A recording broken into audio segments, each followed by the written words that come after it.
Praise the Lord. கர்த்தருடைய பரிசுத்த நாமம் மகிமைப்படுவதாக. இன்றைய தியானம் நீதிமொழிகள் 25ஆம் அதிகாரம் மற்றும் 26ஆம் அதிகாரம். இந்த நாள் தியானத்திற்கான தலைப்பு வார்த்தையின் வல்லமை.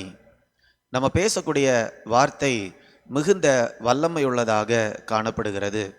அதை மற்றவர்கள் கேட்கும்போது அவர்களுக்குள்ளாக ஏதோ ஒரு கிரியை நடப்பிக்கப்படுகிறது.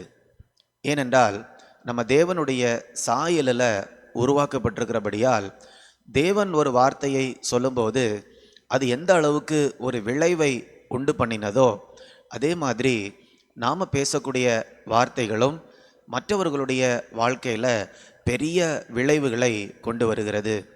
தேவன் இந்த பூமியை தன்னுடைய வார்த்தையினால் உருவாக்கினார். ஒளி வரக்கடவது என்று ஆண்டவர் சொன்ன உடனே ஒளி இருளிலிருந்து உதித்தது. அதே மாதிரி ஆண்டவர் ஆகாய விரிவு உண்டாக கடவுது என்று சொன்னார். இந்த பூமியில் ஒவ்வொரு காரியங்களாக உண்டாக கடவுது என்று ஆண்டவர் சொன்னபோது எல்லாமே அப்படியே உண்டாயிற்று. அதே மாதிரி இயேசு இந்த பூமியில் வாழும்போது அந்த ஒரு அத்திமரத்தை பார்த்து அவர் சபித்தார். அவர் சபித்த உடனேயே அந்த அத்திமரம் அப்படியே வேரோடு உலர்ந்து போய்விட்டது. அப்போ நம்ம பேசக்கூடிய வார்த்தைகள் ஏதோ ஒரு விளைவை ஏற்படுத்துகின்றன. ஏன் இதை சொல்லுகிறேன் என்றால், நம்ம பேசக்கூடிய வார்த்தைகளை மிக கவனமாக நாம் பேச வேண்டும். ஏனென்றால் நல்ல காரியங்களை நாம் பேசும்போது மற்றவர்களுடைய வாழ்க்கையினுடைய ஆரோக்கியத்திற்கு அது பிரயோஜனப்படுகிறது. அதே நேரத்தில் நம்ம தீமையான வார்த்தைகளை பேசும்போது அது தீமையான காரியங்களையும் செய்கிறது. இந்த இரண்டு விதமான வார்த்தைகளுக்கும் ஒரு மூன்று உதாரணங்களை இந்த நாளில் இருக்கக்கூடிய தியான பகுதியிலிருந்து நம்ம பார்க்கலாம். அதோடு கூட நாம் ஜெபிக்கலாம். ஆண்டவரே, நான் நன்மையான காரியங்களை பேச மட்டும் என்னுடைய நாவை பயன்படுத்த கிருபை தாருங்க என்ற ஜெபத்தோடு இந்த தியானத்தை நாம் கவனிக்கும்போது ஆண்டவர் நம்முடைய வார்த்தையை பரிசுத்தப்படுத்துவார். நம்முடைய வார்த்தையில் வல்லமை இருக்கிறபடியால் அந்த வல்லமையை சரியாக நாம் பயன்படுத்த ஆண்டவர் கிருபை தருவார். முதலாவதாக 25ஆம் அதிகாரம் 11ஆம் வசனத்தை நான் வாசிக்கிறேன். ஏற்ற சமயத்தில் சொன்ன வார்த்தை வெள்ளித்தட்டில் வைக்கப்பட்ட பொற்பழங்களுக்கு சமானம். அப்போ டைம்லி வேர்டு, சரியான நேரத்தில் ஒரு வார்த்தையை நாம் சொல்லும்போது, ஒருவேளை ஏதோ ஒரு தேவையோடு ஒருவர் இருக்கிறார் என்று வைத்துக்கொள்வோம். அவரை யாராலையுமே ஆறுதல் படுத்த முடியல, உற்சாகப்படுத்த முடியல. யார் பேசினாலும் அவர் சோர்ந்து போய் இருக்கிறார். அப்படிப்பட்ட நேரத்தில் நாம் அவரிடத்துல போய் ஒரு சரியான நேரத்தில் ஆண்டவருடைய வழிநடத்துதலோடு ஒரு சரியான வார்த்தையை பேசும்போது அது வெள்ளித்தட்டில் வைக்கப்பட்ட பொற்பழங்களுக்கு சமானம். நினச்சி பாருங்களேன், ஒரு வெள்ளித்தட்டில் ஒரு பொற்பழங்களை நான் வைக்கும்போது அது எவ்வளவு ஒரு பார்ப்பதற்கே அற்புதமாக காணப்படும். அப்படியாக ஏற்ற நேரத்தில் சொன்ன வார்த்தை பெரிய காரியங்களை மற்றவர்களுடைய இருதயத்தில் செய்வதற்கு வல்லமை உள்ளதாக இருக்கிறது. அப்போ நம்ம எப்போவுமே நம்ம ஆண்டவர்கிட்ட வழிநடத்துதல் பெற்றுக்கொள்ள வேண்டும். ஆண்டவரே, நான் சரியான நேரத்தில் சரியான காரியத்தை பேச வேண்டும். எதை பேசக்கூடாதோ அதை நான் பேசக்கூடாது. எதை பேச வேண்டுமோ அதை நான் ஏற்ற நேரத்தில் பேச வேண்டும். அப்படிப்பட்ட ஒரு கிருபையை எனக்கு தாருங்கள் என்று நாம் எப்பொழுதுமே ஜெபிக்க வேண்டும். இரண்டாவதாக 25ஆம் அதிகாரம் 15ஆம் வசனத்தை வாசிக்கிறேன். நீண்ட பொறுமையினால் பிரபுவையும் சம்மதிக்க பண்ணலாம், இனிய நாவு எலும்பையும் நொறுக்கும். ஒரு பிரபுவை கூட அல்லது ஒரு உயர் அதிகாரத்தில் இருக்கக்கூடிய நபரை கூட நம்ம பொறுமையாக பேசும்போது அவரை கூட சம்மதிக்க வைத்து விடலாம். இனிய நாவு எலும்புகளை கூட என்ன பண்ணுமாம்? நொறுக்கிவிடும், அல்லது அப்படியே இருதயத்தை கரைத்து விடும். ஒரு சிலர் இருமாப்பாக இருப்பாங்க சில நேரங்களில். ஆனால் அவங்கள என்ன சொன்னாலும் அவங்களுடைய இருமாப்பு அவர்களை விட்டு போகவே செய்யாது. அப்படிப்பட்ட நேரத்தில் சூழ்நிலையை மாற்றக்கூடிய வல்லமை நம்முடைய பொறுமையில் இருக்கிறது. அப்போ ஒரு சூழ்நிலை வரும்போது அப்படியே நம்ம உள்ளத்தில் ஒரு கோபம் வருமென்றால் அதை அப்படியே நம்ம வார்த்தையில் வெளியில் கொண்டு வரக்கூடாது. நீடிய பொறுமையோடு நாம் பதில் சொல்லும்போது அது பெரிய அற்புதமான காரியங்களை செய்வதற்கு வல்லமை உள்ளதாக இருக்கிறது. ஏனென்றால் நம்முடைய வார்த்தையில் வல்லமை இருக்கிறது. மூன்றாவதாக 25ஆம் அதிகாரம் 25ஆம் வசனத்தை நான் வாசிக்கிறேன். தூர தேசத்திலிருந்து வரும் நற்செய்தி விடாய்த்த ஆத்துமாவுக்கு கிடைக்கும் குளிர்ந்த தண்ணீருக்கு சமானம். அப்போ தூர இடத்துலேருந்து வரக்கூடிய நற்செய்தி என்று நம்ம சொல்லும்போது, ஒருவேளை ஒரு பிரச்சனை இருக்கலாம் அந்த இடத்துல. அந்த ஒரு சில நபர்கள் ஒரு சில பிரச்சனைகளை சந்தித்து கொண்டிருப்பார்கள். அவங்களுக்கு ஆறுதல் சொல்லுவதற்கோ உற்சாகப்படுத்துவதற்கோ நம்ம பக்கத்தில் கூட இருக்க மாட்டோம். ஆனால் ஒரு ஃபோன்லேயோ அல்லது வேறு ஏதாவது ஒரு விதத்திலேயோ நம்ம சொல்லக்கூடிய காரியம் அவர்களுடைய காதில் எட்டும்போது அது எப்படி இருக்குமா, விடாய்த்த ஆத்துமாவுக்கு, சோர்ந்து போன ஆத்துமாவுக்கு ஒரு குளிர்ந்த தண்ணீர் கிடைத்தால் எப்படி இருக்கும்? ஆத்துமாவில் ஒரு குளிர்ந்த தண்ணீர் கிடைத்தால் எவ்வளவு அவங்களுக்கு அதில் ஒரு ஆறுதல் கிடைக்குமோ, அதே மாதிரி நம்முடைய வார்த்தைகள் அவர்களுக்கு ஒரு ஆறுதலை கொண்டு வருகிறது. எப்படிப்பட்ட பிரச்சனையில் இருந்தாலும் அது ஒரு பெரிய ஒரு வித்தியாசத்தை அவர்களுடைய வாழ்க்கையில் கொண்டு வருகிறது. இப்போ இந்த 3 காரியங்களை வைத்து பார்க்கும்போது நம்முடைய வார்த்தைகள் எவ்வளவு முக்கியம் என்பது நமக்கு தெரிகிறது. அதனால் நாமும் கூட நம்முடைய வார்த்தைகளை பயன்படுத்தும் போது நம்முடைய குடும்ப உறவுகளாக இருக்கலாம், வேலையில் இருக்கக்கூடிய உறவுகளாக இருக்கலாம், சமுதாய உறவுகளாக இருக்கலாம், சபை உறவுகளாக இருக்கலாம், நம்ம பக்கத்தில் நின்று பேசக்கூடிய வார்த்தைகளாக இருக்கலாம், அல்லது தூரத்தில் ஃபோன் மூலமாக பேசுகிறதா இருக்கலாம், அல்லது சின்ன மெசேஜை நம்ம அனுப்புறது மூலமாக இருக்கலாம். நம்முடைய வார்த்தைகள் உண்மையான ஒரு வித்தியாசத்தை நல்ல விதத்தில் கொண்டு வர வேண்டும். அதை நாம் பழகி கொள்ள வேண்டும். ஆண்டவரிடத்தில் அப்படிப்பட்ட கிருபையையும் நாம் பெற்றுக்கொள்ள வேண்டும். இப்பொழுது நம்ம சொல்லக்கூடிய தீமையான வார்த்தைகள் எப்படி மற்றவர்களுடைய வாழ்க்கையில் தீமையான காரியங்களை கொண்டு வருகிறது என்று நாம் ஒரு 3 காரியங்களை பார்க்கலாம். முதலாவதாக 25ஆம் அதிகாரம் 18ஆம் வசனத்தை நான் வாசிக்கிறேன்.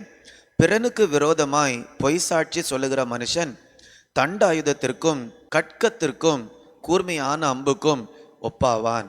இந்த இடத்துல நம்ம பார்க்கிறோம், பிறனுக்கு விரோதமாய் நாம் பொய் சாட்சி சொல்லும்போது உண்மையை சொல்லாமல் உண்மையை மறைத்து மற்றவர்களுக்கு தீங்கு வரக்கூடிய விதத்தில் நாம் பொய்யை சொல்லும்போது அல்லது சத்தியத்தை மறைத்து நம்ம ஒரு சில காரியங்களை மாத்திரம் சொல்லும்போது அது கூர்மையான அம்புக்கு ஒப்பாக இருக்கிறது.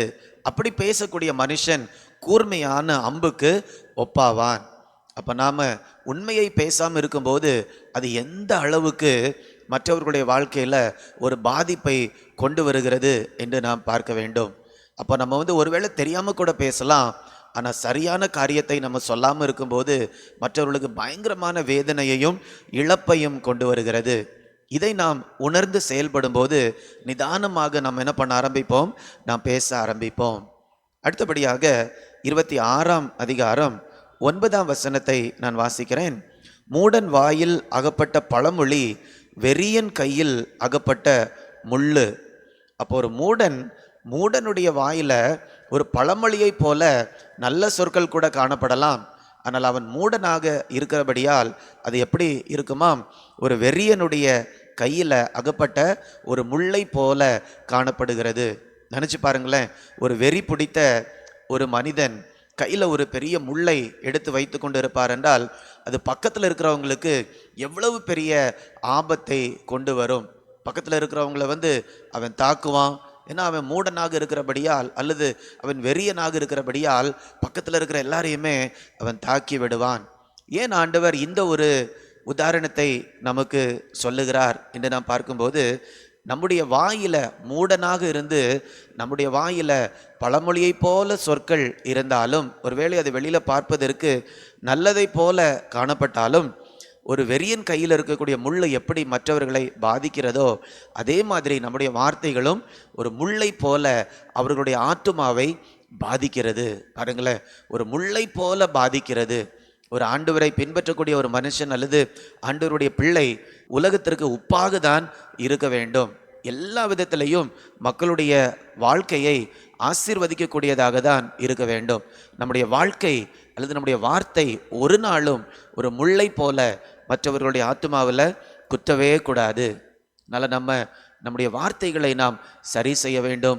வார்த்தைகளில் வல்லமை இருக்கிறது என்பதை நாம் உணர்ந்து மற்றவர்களுக்கு எந்த விதத்திலும் கேடு கொண்டு வராதபடிக்கு நாம் பேசி பழகி கொள்ள வேண்டும்.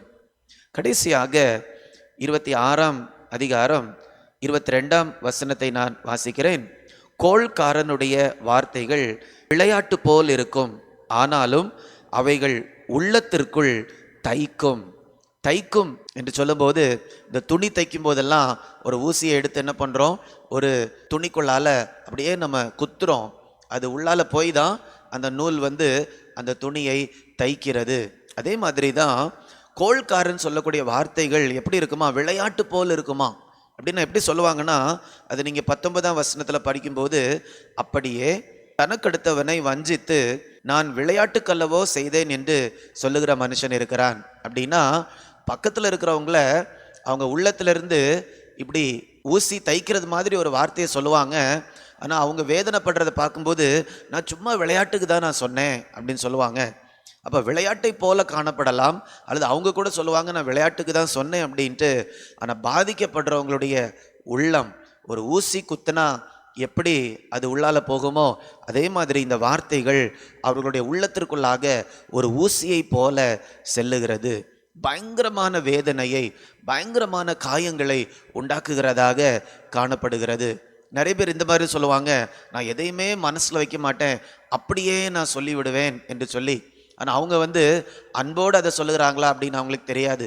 மற்றவங்க இதனால் காயப்படுவாங்களா, நான் யோசித்து சொல்கிறேனா, அல்லது நான் சொல்லக்கூடிய காரியம் எனக்குள்ளாலேயே காணப்படுகிறதா என்று சொல்வதை நிதானித்து பார்க்காம அப்படி எங்கெங்கெல்லாம் போகிறாங்களோ கடினமான வார்த்தைகள், முல்லை போல குத்தக்கூடிய வார்த்தைகள், அல்லது விளையாட்டுக்கு தானே சொன்னேன், இந்த மாதிரிப்பட்ட வார்த்தைகளை சொல்லிக்கொண்டே இருப்பார்கள். ஆனால் சுற்றி இருக்கிறவங்க பயங்கரமாக பாதிக்கப்பட்டு கொண்டே இருப்பார்கள். இதை நம்ம கிறிஸ்துவின் சரீரத்தில் இருக்கக்கூடிய நாம் ஒரு நாளுமே செய்யக்கூடாது. ஏனென்றால் ஆண்டவருடைய பார்வையில் அது மிகப்பெரிய தீமையாக காணப்படுகிறது. இன்னொரு நபருடைய இருதயம் நம்முடைய வார்த்தையினால அது துக்கப்படும் என்றால், குத்தப்படும் என்றால், அந்த காரியத்தை நாம் செய்ய முடியாது. இயேசு பேதுருவை பார்த்து சொன்னார், அப்பாலை போ சாத்தானே. அல்லது இன்னொரு இடத்துல இயேசு அந்த அத்திமரத்தை பார்த்து இயேசு சொன்னார். ஆனால் இயேசுடைய வாழ்க்கையில் ஒரு பாவம் இருந்ததா? இல்லை. ஆனால் நம்முடைய வாழ்க்கையில் ஆண்டவருக்கு முன்பதாக நம்ம பாவியாக இருந்து நரக தண்டனைக்கு போக வேண்டிய நாம் கிருபையினால, நம்முடைய எந்த நல்ல காரியத்தினாலும் அல்ல, கிருபையினால மட்டுமே நாம் மீட்டுக்கொள்ளப்பட்டிருக்கிறோம். இந்த காரியத்தில் நம்ம நிலைத்திருப்போம் என்றால் நம்ம மற்றவங்களை என்ன பண்ண மாட்டோம், அவங்கள நம்முடைய வார்த்தையினால நம்ம அவங்களை காயப்படுத்த மாட்டோம். எப்போ நம்ம மற்றவர்களை காயப்படுத்துகிறோம் என்றால், என்னுடைய வாழ்க்கை நல்லா இருக்குது, இவங்க வாழ்க்கை மோசமாக இருக்குது அப்படின்னு எப்போ நம்ம உள்ளத்தில் நினைக்கிறோமோ அப்போ தான் அந்த மாதிரி நம்முடைய வார்த்தைகள் மற்றவர்களை குத்தும். ஆனால் என்னைக்கு நானும் ஆண்டவருடைய இரத்தத்தினால கழுவப்பட்டதுனால தான் இன்றைக்கி நீதிமானாக மாறி இருக்கிறேன், கிருபையினால் தான் நான் நிற்கிறேன் என்று கிருபையை உணர்ந்தவங்க யாருமே தங்களுடைய வார்த்தையினால் மற்றவர்களை காயப்படுத்தவே மாட்டார்கள். அதுதான் அறிகுறி. நான் ஆண்டவருடைய கிருபையில் நான் நிலைத்திருக்கிறேனா அல்லது சுயநீதியில் நான் வாழ்ந்து கொண்டு இருக்கிறேனா என்பதற்கு அறிகுறியே இதுதான். நீங்கள் எப்படி இருக்கிறீங்க? உங்களுடைய வாழ்க்கை இன்னைக்கு நீங்கள் சோதித்து பாருங்கள். கிருபையில் நிற்கிறீங்களா அல்லது உங்களுடைய சுயநீதியில் நிற்கிறீங்களா? சுயநீதியில் நம்ம இருக்கிறோம் அப்படின்னா அது நம்ம ரட்சிக்கப்பட்டிருக்கிறேன் என்று சொன்னாலும் ஆண்டவருக்கு முன்பதாக அது கந்தையான வஸ்திரத்தை போல தான் இருக்கிறது. அப்போஸ்தலனாகிய பவுல் தன்னுடைய வாழ்க்கையினுடைய கடைசி பகுதியிலே சொல்லுகிறார், பாவிகளிலும் நான் பிரதானமான பாவியாக இருக்கிறேன். எப்படி அவரால் அப்படி சொல்ல முடியும்? தேவனுடைய நீதிக்கு முன்னால் மட்டும் அவரை பார்த்து கொண்டு இருக்கும்போது மட்டும்தான் அவரால் அப்படி சொல்ல முடியும். சமுதாயத்தின் வெளிச்சத்தில் பார்க்கும்போது அவரால் அப்படி சொல்ல முடியாது. இவனை காட்டிலும் நான் நல்லவன், இவங்களை காட்டிலும் நான் நல்லவன் என்று சூழ்நிலையை அல்லது சமுதாயத்தை பார்க்கும்போது நமக்கு ஒருவேளை அப்படி தெரியலாம். ஆனால் ஆண்டவருடைய பரிசுத்தத்தின் வெளிச்சத்தில் மட்டும் நாம் நம்மை பார்க்க ஆரம்பிச்சிட்டோன்னா நாம் என்ன பண்ண மாட்டோம், மற்றவர்களை குத்தக்கூடிய வார்த்தைகளை பேசவே மாட்டோம். நான் பவுல் என்ன சொல்லுகிறார், பாவிகளிலும் பிரதானமான பாவி நான். ஆனால் நீங்கள் பவுலுடைய வாழ்க்கையை பார்த்தீங்கன்னா நல்லா தான் இருந்துச்சு. எப்படி அவர் சொன்னார்? ஆண்டவருடைய பரிசுத்த நீதி வெளிச்சத்தில் மட்டும் தன்னை பார்த்ததுனால தான். இன்றைக்கி நாமும் கூட இப்படிப்பட்ட பவுல் மாதிரி வாழ்ந்த வாழ்க்கையை நாம் பின்பற்றுவோம். நம்முடைய வார்த்தைகளின் மூலமாக யாரையுமே காயப்படுத்தாதபடிக்கு ஆசீர்வதிப்பதற்காக மட்டுமே நாம் பயன்படுத்துவோம். ஜெபிக்கலாமா? அன்பின் ஆண்டவரே, உமக்கு நாங்கள் நன்றி செலுத்துகிறோம் அப்பா. எங்களுடைய வார்த்தை எவ்வளவு வல்லமை உள்ளதாக இருக்கிறது. நல்ல காரியங்களை நாங்கள் பேசும்போது ஆண்டவரே நல்ல காரியங்களை விளைவிக்கிறது. அதே நேரத்தில் நாங்கள் தீமையான காரியங்களை பேசும்போது எப்படி மற்றவர்களுடைய உள்ளத்தை அது குத்துகிறது, உடைக்கிறது என்று நாங்கள் பார்த்துருக்குறோம் அப்பா. எங்களுடைய நாவை ஆண்டவர் பரிசுத்தப்படுத்தும்படியாய் ஜெபிக்கிறேன். எங்களுடைய வார்த்தையை நாங்கள் சரியாக பேச கிருபை தாருங்க. கிருபையில் மட்டும் நாங்கள் நிலை நின்று எங்களுடைய வார்த்தைகளை நாங்கள் பேச ஆண்டவர் கிருபை தரும்படியாய் ஜெபிக்கிறேன் அப்பா. அப்படியாக செய்து உம்முடைய நாமத்தை மகிமைப்படுத்தும். நாங்களும் கூட கிறிஸ்துவை போல பேசுவதில் ஒவ்வொரு நாளும் மாறிக்கொண்டிருக்க ஆண்டவர் கிருபை தாரும்.